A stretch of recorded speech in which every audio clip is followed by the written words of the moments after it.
Spring is upon us in this hemisphere as I'm making this video, and while the trees begin to bloom and the birds begin to sing, as Tennyson writes, a young man's fancy lightly turns to thoughts of love. For our present purposes, that young man is a mullet-sporting multitasker named MacGyver, and it is once again time to revisit the series within this series, The Many Loves of MacGyver. There's a graphic now. For across his improbably eventful and eclectic life, MacGyver has seen many a bosom shaken with a sudden storm of sighs, and many a spirit deeply dawning in the dark of hazel eyes, and I don't think any of them were his cousin, unlike the freak in that poem.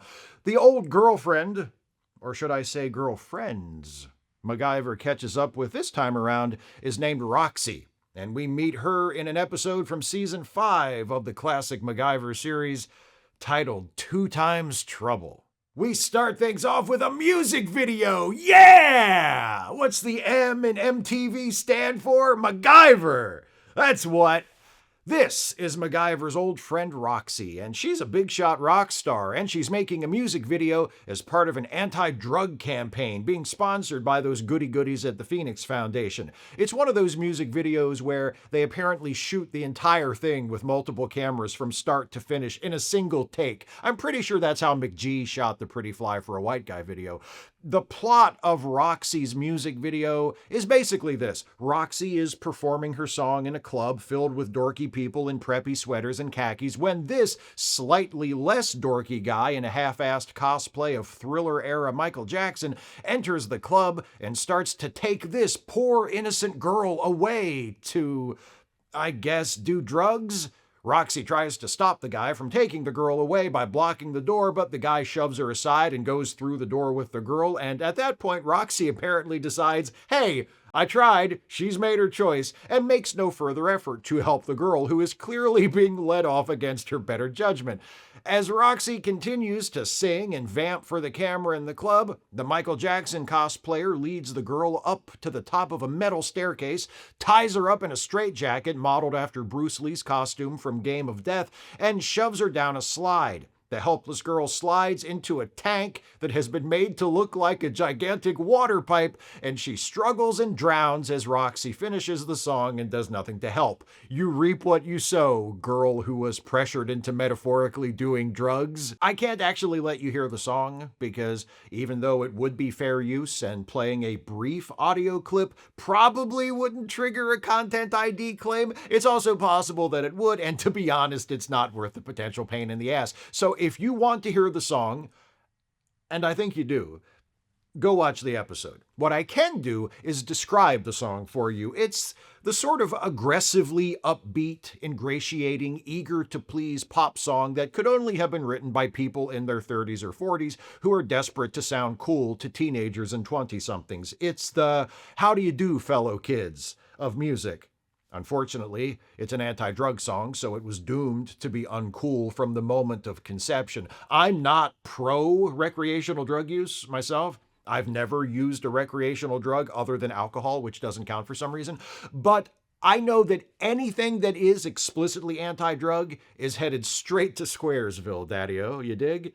Whether we as individuals are into drugs or not, we want our rock stars singing about their own vices and struggles and heartaches, not expressing their earnest, vaguely moralistic wishes that we will get our shit together. You're not my life coach, Roxy. MacGyver and Pete are standing by watching all of this. Pete seems impressed. And MacGyver walks over after the director calls cut to offer Roxy his compliments and spend some of his cool points by saying, out loud, that he thinks the song was a catchy tune. The director isn't quite so pleased with Roxy's performance. She walks up and tells Roxy that she's playing it too light. The director insists that Roxy needs to be more serious in this very serious anti-drug video, which, I remind you, ends with a girl in a yellow straitjacket being dropped into an enormous bubbler. Roxy does not take the note well, calls the director Dragon Lady, and stomps off the set, refusing to return until the director is fired. Pete gets all fussy, like, well, now how are we supposed to win the war on drugs with music? The director gives Pete a choice. Fire her and find a new director, or fire Roxy and find a better singer, because the truth is Roxy has lost something recently and she's not nearly as good as she used to be. MacGyver goes to talk to Roxy in her trailer and interrupts an argument between Roxy and her former manager Frank, who Roxy is apparently preparing to take to court over stealing a shit ton of money from her. Once Frank is gone, MacGyver and Roxy make some plot-relevant chit-chat about old times, how when Roxy was first starting her career, the guys in her band were always trying to get her identical twin sister, Carla, to join them on stage, and how no one could ever tell Roxy and Carla apart. Roxy agrees to go back to work on the video, and then MacGyver takes her back to her place, the penthouse in a fancy apartment building. Roxy's such a big deal, she even has her own elevator. During the elevator ride, they make more small talk, establishing that they dated in high school. Then the elevator suddenly stops. Then the elevator cables start to slip. Maybe Roxy isn't such a big deal after all. A real star would have a properly maintained elevator to their penthouse. The emergency phone in the elevator doesn't work, so MacGyver's like, I guess I'll just have to me something. He climbs up to the top of the elevator and notices that the clamps holding the cables to the elevator car have been loosened. The elevator is going to drop at any moment. MacGyver and Roxy manage to grab a pipe running up the side of the elevator shaft just before the elevator drops. MacGyver looks up and finds the door to Roxy's penthouse and says, "We'll have to free climb. You remember how?" And Roxy says, "Yeah, just like when we were kids. Climb up a lot of elevator shafts as kids, did they?" I guess they had to do something to entertain themselves before there was like Atari and shit. MacGyver notices what a good climber Roxy seems to be. They make it to the penthouse, and MacGyver asks if maybe Roxy's ex-manager Frank might have sabotaged her elevator. "No," says Roxy. "It was her." She indicates a photograph of her and her identical twin sister. "Why would Carla do that?" MacGyver asks. "Because my sister hates me," says Roxy. Why would her sister hate her? The only reason one woman ever hates another woman is because she thinks the other woman is prettier than she is. But they're identical twins. They're equally pretty. I think I'm right on this. So naturally, MacGyver's next stop is to drop in on Roxy's sister Carla. She's happy to see him, and she doesn't seem hateful or resentful toward her sister. MacGyver notices that Carla has been painting. One painting depicts a rock climb they used to enjoy back in the old days. MacGyver asks Carla about her and Roxy, and about Roxy's accusation that Carla was responsible for sabotaging the elevator. Carla, who seems concerned about her sister rather than angry, tells MacGyver that Roxy has had a series of nearly fatal accidents lately. A car crash due to bad brakes, an electrical fire. Carla confides to MacGyver the well-kept secret that Roxy suffered a mental breakdown and spent a year at a psychiatric hospital. She suffers from paranoid delusions and blames her misfortunes, or perceived misfortunes, on Carla. "I love my sister," says Carla, "but this psychotic behavior is really getting to me, and I just don't know what to do about it anymore." That's a direct quote from the episode, by the way. What dialogue! That's what I call poetry. Tennyson could never have written that shit. MacGyver heads over to the studio and sees Frank leaving Roxy's trailer. He goes and knocks on the door, but Roxy's not there. Then Pete walks up like, "Where's Roxy? She's late." Just then, Roxy pulls up. MacGyver tells her about Frank being in her trailer, but Roxy's actually more pissed at MacGyver. She says that Carla called her to gloat about getting MacGyver to take her side over Roxy. According to Roxy, the problem is all coming from Carla and her jealousy. And now that MacGyver is back in their lives, she's jealous about how much time he's spending with Roxy on this music video too. They start rehearsal on the music video, and it's the same as we saw it before, but this time the director seems much happier with Roxy's performance. While the crew resets to shoot, MacGyver tells Pete all about that highly personal and private time Roxy spent in a psychiatric hospital recently, and asks Pete if he can arrange for MacGyver to speak with the doctors who treated Roxy.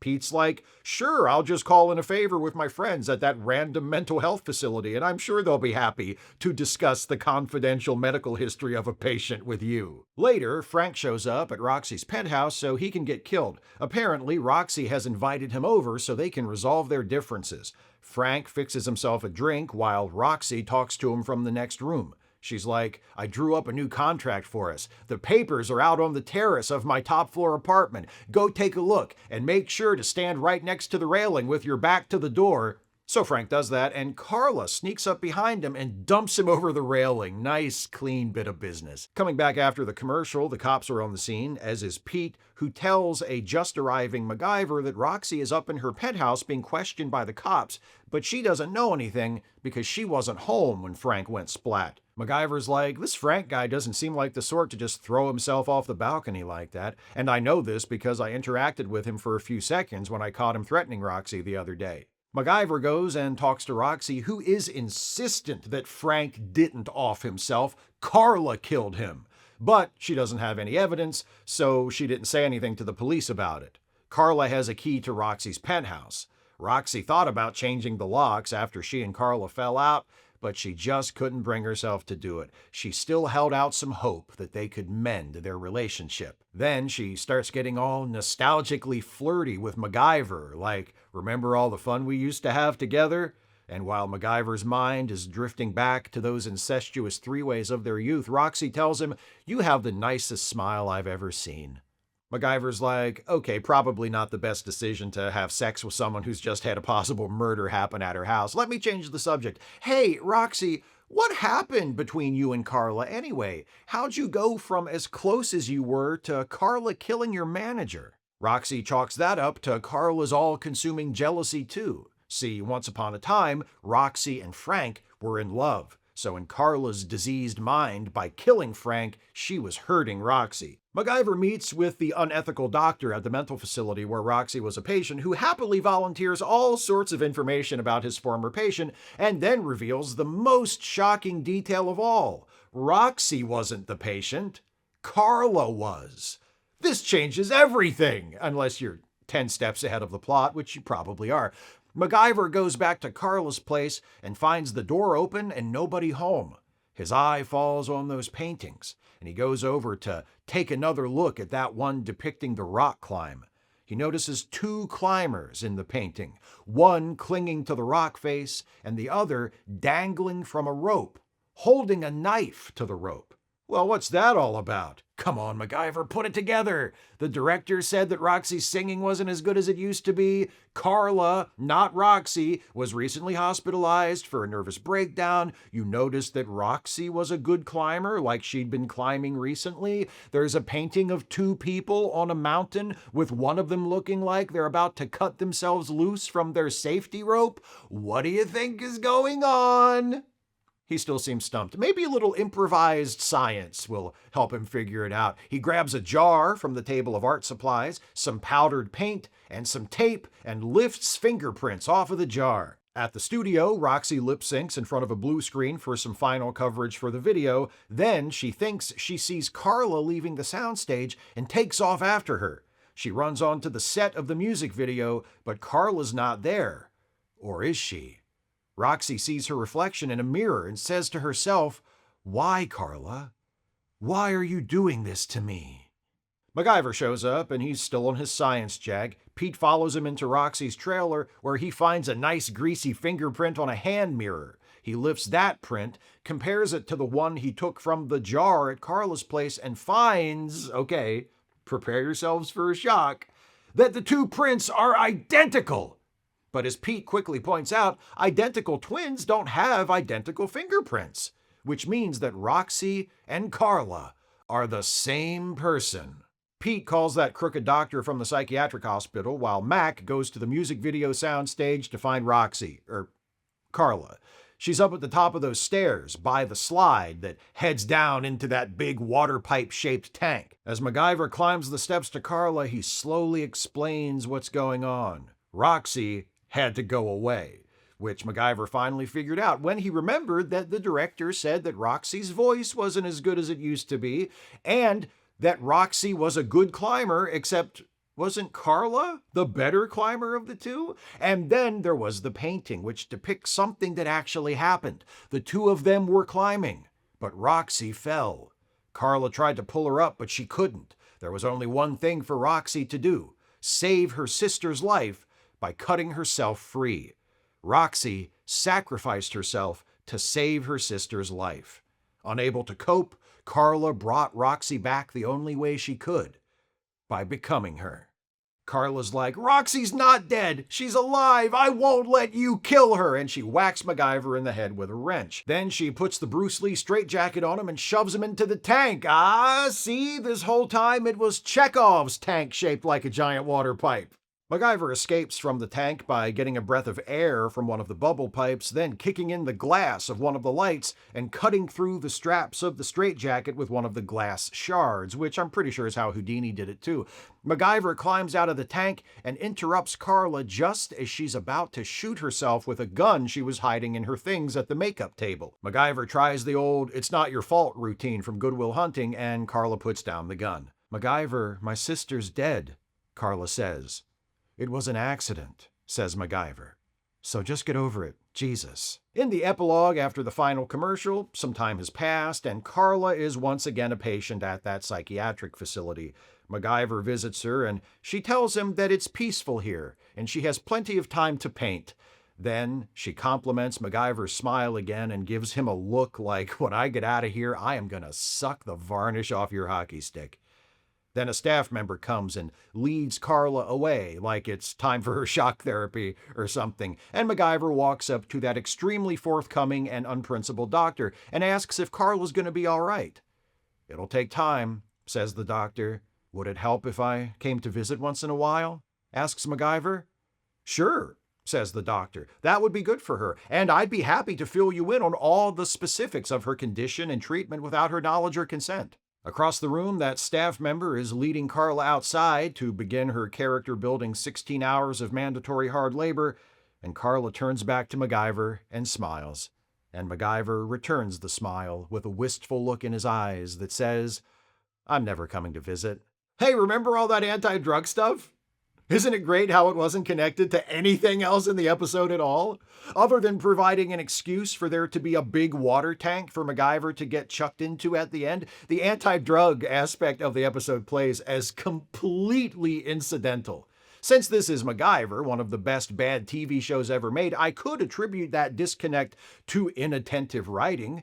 Maybe it just never occurred to the creators of this episode to make the anti-drug campaign relevant to the rest of the story. They could have easily tied the Roxy-Carla plot to drug abuse. Maybe Roxy died of a drug overdose. Maybe it was Carla who had the drug problem first and got her sister hooked, and that's why she feels guilty and why the death of her sister was so psyche-shattering. No, fuck that.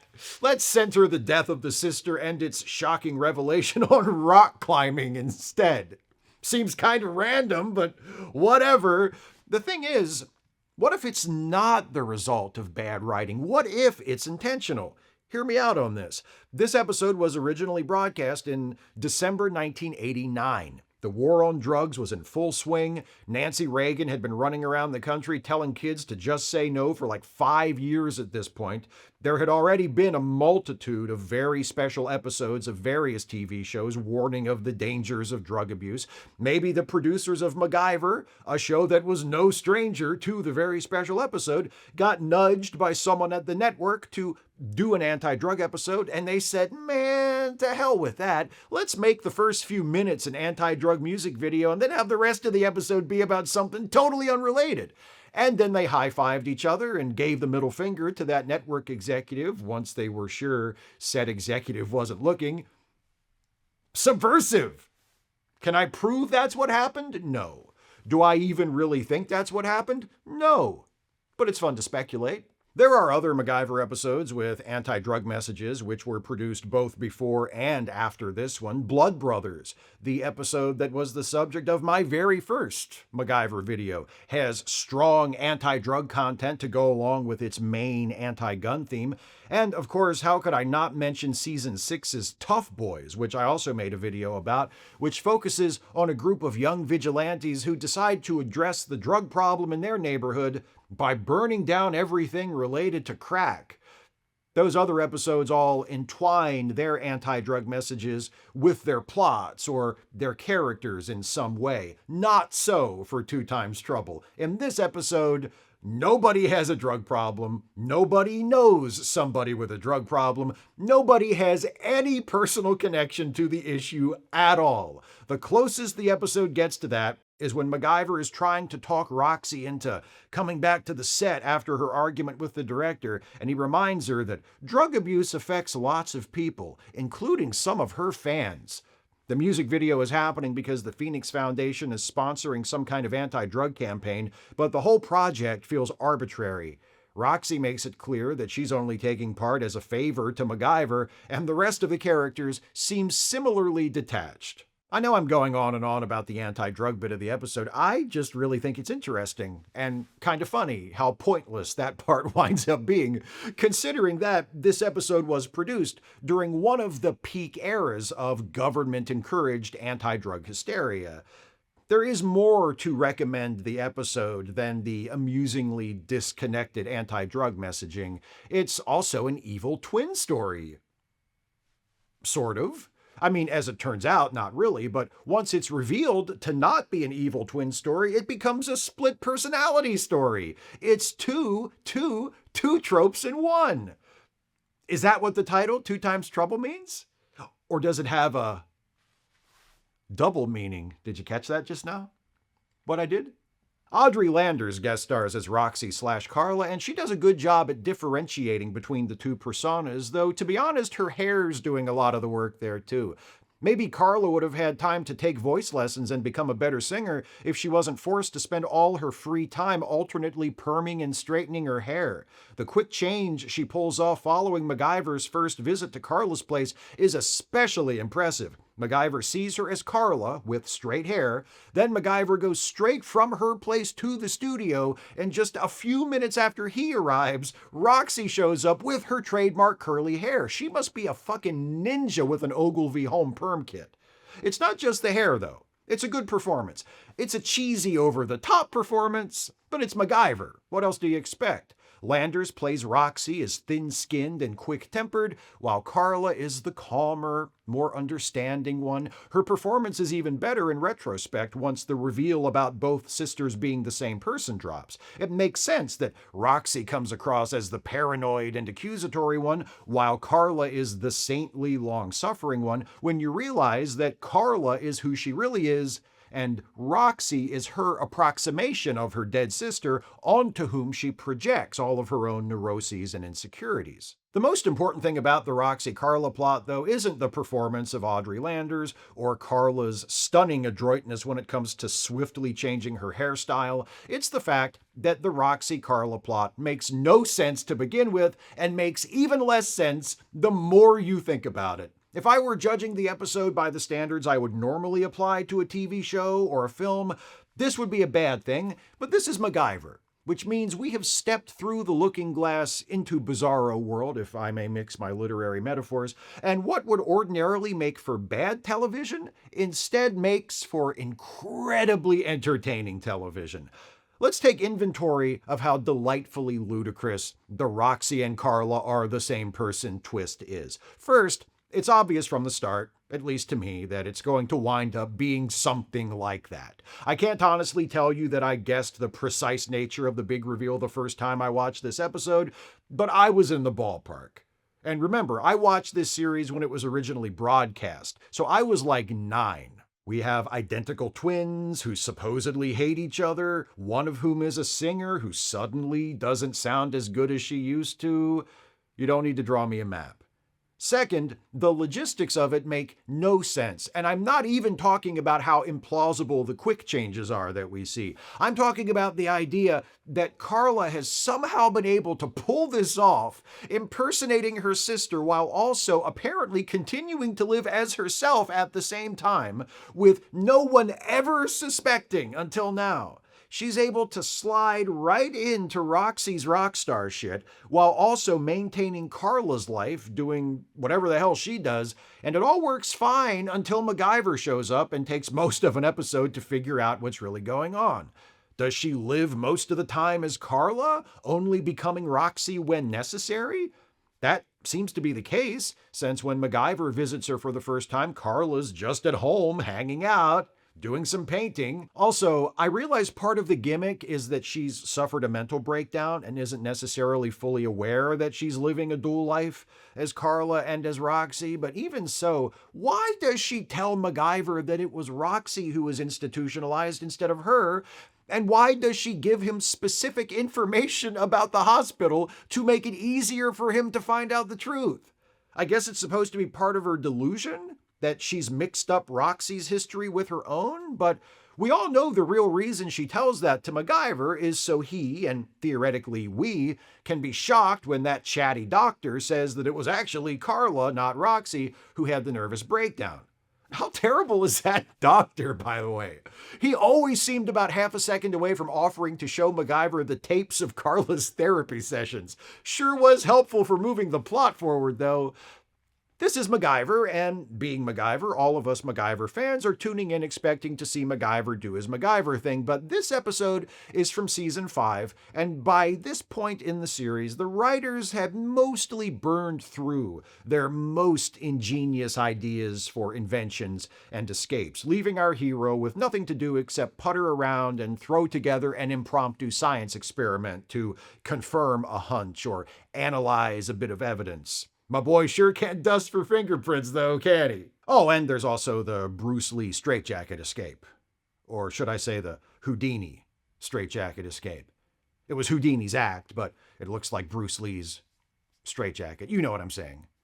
Either way, the point is, smoking with a water pipe is still bad for your health, even if the water pipe is big enough to be a prop left over from the incredibly shrinking Cheech and Chong. Just say no, kids. Pete is also on hand, doing what Pete does best, standing by so that MacGyver can explain things to him or ask him for favors, and occasionally getting fussy when it looks like things are about to go wrong. Fussy Pete is best Pete. He's the most adorable giant baby in the world. Yes, he is. Look at him all dressed up like a great big man. So handsome. We've got a cheesy song. We've got a perfectly pitched, over-the-top guest performance. We've got yet another of MacGyver's old girlfriends. We've got a screamingly obvious plot twist. We've got MacGyver burning minute after minute of precious screen time, climbing up an elevator shaft and lifting fingerprints, plus escaping from certain death in a sized for King Kong bong.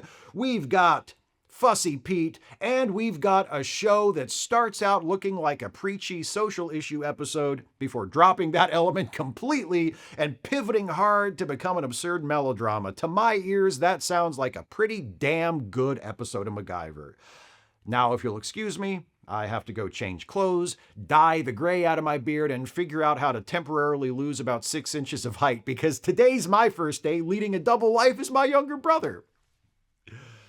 Don't worry, he's not dead or anything.